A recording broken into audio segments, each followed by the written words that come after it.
तो दोस्तों मैंने आपको कुछ समय पहले कहा था कि हमारी सरकारी कंपनीज भी ये अब चाह रही हैं कि एमका के ऊपर जल्दी से जल्दी काम किया जाए और जितना हो सके उतना जल्दी इसे सर्विस में लाया जाए। अभी बताया ये जा रहा है, मैं एक्चुअली शुरुआत में ही आपको वीडियो का पूरा कंक्लूजन बता दूं कि 2028 में इसके पहले फाइटर एयरक्राफ्ट को इंडियन एयरफोर्स में शामिल करने का प्लान किया गया है। मैं आपको बता दूं कि इसके लिए किस तरह की प्रोसेस की जाएगी, लेकिन इससे पहले एक छोटी सी रिक्वेस्ट है, अगर आपको वीडियो पसंद आए तो प्लीज चैनल को सब्सक्राइब जरूर कर दीजिएगा। दोस्तों देखिए, आपको याद होगा मैंने कुछ समय पहले आपको कहा था कि कंसोर्टियम बनाने की बात एमका प्रोजेक्ट के लिए चल रही है, और सबसे बड़ी बात कि एमका प्रोजेक्ट को और एमका प्रोजेक्ट के लिए इंजन को एसपीवी में डाला गया है, यानी स्पेशल पर्पस व्हीकल, यानी इसमें किसी भी तरह की कोई ढिलाई नहीं होगी।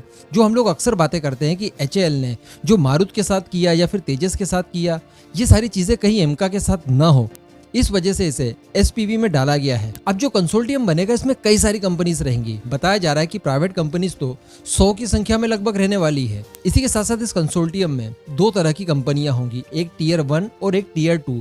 जो टीयर 1 होगा उसमें हमारी मेन सरकारी कंपनीज होंगी, और जो बहुत ज्यादा प्रमुख प्राइवेट कंपनीज है वो रहने वाली है। सरकारी कंपनी में डीआरडीओ ले लीजिए, एचएएल ले लीजिए, और उसके बाद प्राइवेट कंपनियां जो बहुत भरोसेमंद और जो बहुत ज्यादा बड़ी है, जैसे एलएनटी ले लीजिए, मिधानी ग्रुप ले लीजिए, इस तरह की कुछ कंपनियां इसमें शामिल होंगी टीयर 1 में। और जो टीयर 2 होगा उसमें थोड़ी छोटी टाइप की कंपनियां होंगी, जिन्हें कि आप ऑर्डर देंगे, यानी उन्हें टेक्नोलॉजी देने की जरूरत नहीं है, केवल आप डिजाइन देंगे उन्हें, उसके आधार पर वो पार्ट का निर्माण करके आपको प्रोवाइड करवाएंगे, जिसके लिए बताया जा रहा है कि 100 कंपनियों को चयनित किया जाएगा।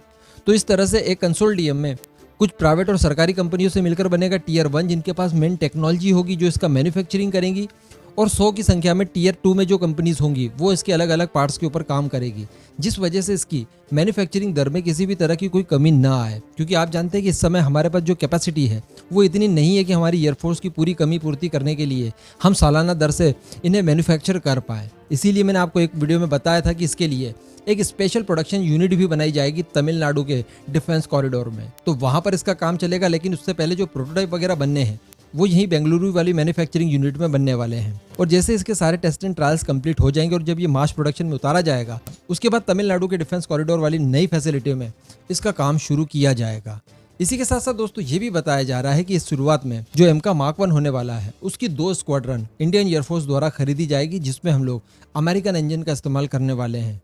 लेकिन इसके बाद जब हमारा एमका मार्क 2 आ जाएगा, उसके बारे में बताया जा रहा है कि शुरुआती तौर पर 5 से 6 स्क्वाड्रन खरीदी जाएंगी। अब आप जानते ही होंगे कि एक स्क्वाड्रन में 18 फाइटर एयरक्राफ्ट होते हैं, तो इस तरह से आप कैलकुलेट कर लीजिए इतने एमका हमारी इंडियन एयरफोर्स में शामिल किए जाएंगे। और इसी के अलावा 2 स्क्वाड्रन की बाद में ऑप्शन रखी जाएगी, यानी एमका मार्क 2 की बाद में 2 स्क्वाड्रन और परचेस की जा सके इंडियन एयरफोर्स द्वारा, इसके लिए भी ऑप्शन रखा जाएगा। तो इस तरह से कुल 180 की संख्या में एमका की भर्ती हमारी एयरफोर्स में की जाएगी। तो बताया जा रहा है कि जब इतनी सारी कंपनियां एक साथ काम करेंगी, और सबसे बड़ी बात है कि ज्यादा शेयर यहाँ पर प्राइवेट कंपनीज के पास रहेगा। हालांकि अधिकार और सारा मैनेजमेंट वगैरह हमारी सरकारी कंपनीज के पास ही रहेगा, लेकिन फिर भी ज्यादातर शेयर, ज्यादातर काम हमारी प्राइवेट कंपनीज के पास रहेगा, जिस वजह से इसकी मैन्युफैक्चरिंग दर बहुत ज्यादा बढ़ जाएगी, और हमें जो टाइम पर इसकी डिलीवरी चाहिए एयरफोर्स के लिए वो प्रॉपर हो पाएगी। तो 2028 तक बताया जा रहा है कि पहला एयरक्राफ्ट सर्विस में आ जाएगा। बाकी इसके पहले के सारे प्लान तो आपको बता ही दिए गए हैं। 2024-25 में इसकी फर्स्ट फ्लाइट होगी, और फिर इसके टेस्ट एंड ट्रायल्स चलेंगे कुछ समय। रही बात इंजन की, तो इस समय हम लोग अमेरिकन इंजन ले रहे हैं, और एमका मार्क 2 के लिए हमारा खुद का स्वदेशी 110 किलो न्यूटन वाला इंजन तैयार हो जाएगा, जिससे हम लोग बाद में 130 किलो न्यूटन तक अपडेट भी कर पाएंगे, जिसके लिए फ्रांस की सेफ्रॉन और ब्रिटेन की रोल्स रॉयस सबसे बड़ा कॉम्पिटिटर माने जा रहे हैं। इन्हीं दो में से किसी एक कंपनी के साथ मिलकर हमारा डीआरडीओ इंजन का डेवलपमेंट करने वाला है। तो ये बहुत अच्छी बात है कि इसके लिए फास्ट ट्रैक काम किया जा रहा है। बाकी पूरे मुद्दे पर आपका जो भी मानना हो नीचे कमेंट करके जरूर बताइएगा।